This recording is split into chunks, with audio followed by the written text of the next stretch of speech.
প্রিয় দর্শক, শুভ দুপুর। বিজনেস আওয়ারে আমন্ত্রণ জানাচ্ছি জাকিয়া তাজিন।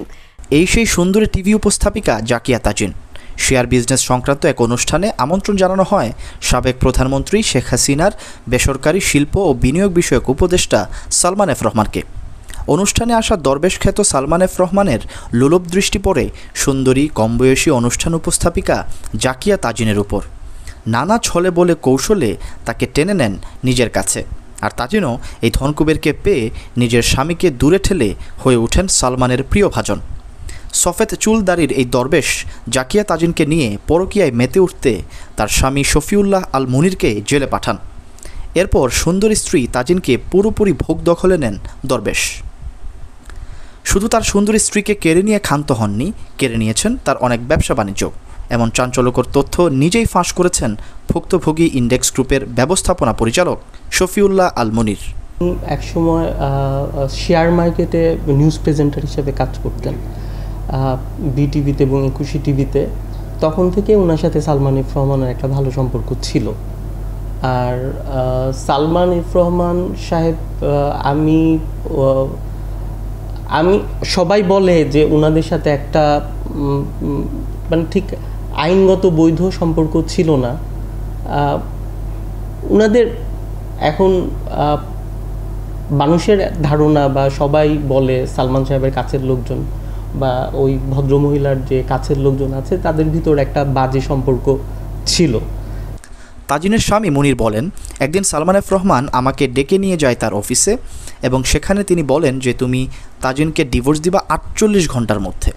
সেই সঙ্গে 300 টাকার একটা স্ট্যাম্প দেখিয়ে বলেন যে তুমি এখানে সই করবা।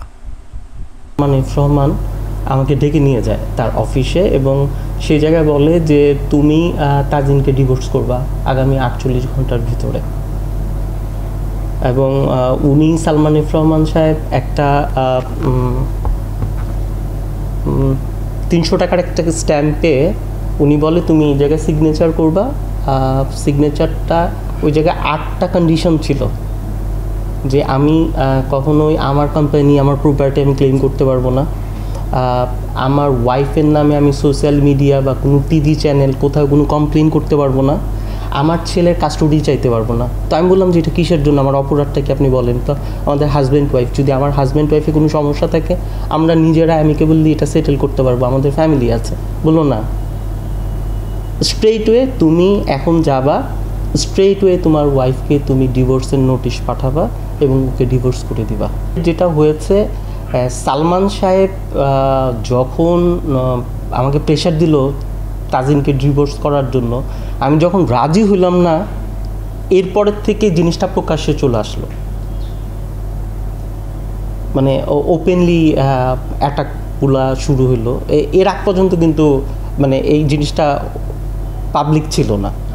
সালমান এফ রহমানের এই নারী লিপ্সার বলি হয়ে ব্যবসায়ী শফিউল্লাহ আল মুনিরকে গুম হয়ে থাকতে হয় দীর্ঘ 1 মাস।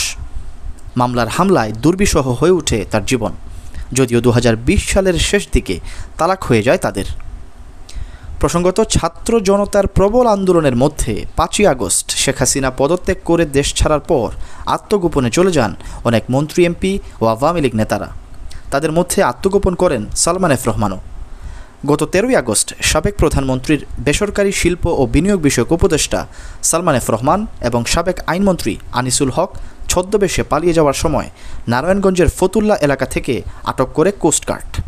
কোটা সংস্কারের দাবিতে আন্দোলন চলাকালে ঢাকা কলেজের সামনে সংঘর্ষে এক হকার নিহত হওয়ার ঘটনায় দায়ের করা হত্যা মামলায় বর্তমানে দরবেশ খ্যাত সালমান এফ রহমান 10 দিনের রিমান্ডে রয়েছেন। Syed Sakib, BNA news 24।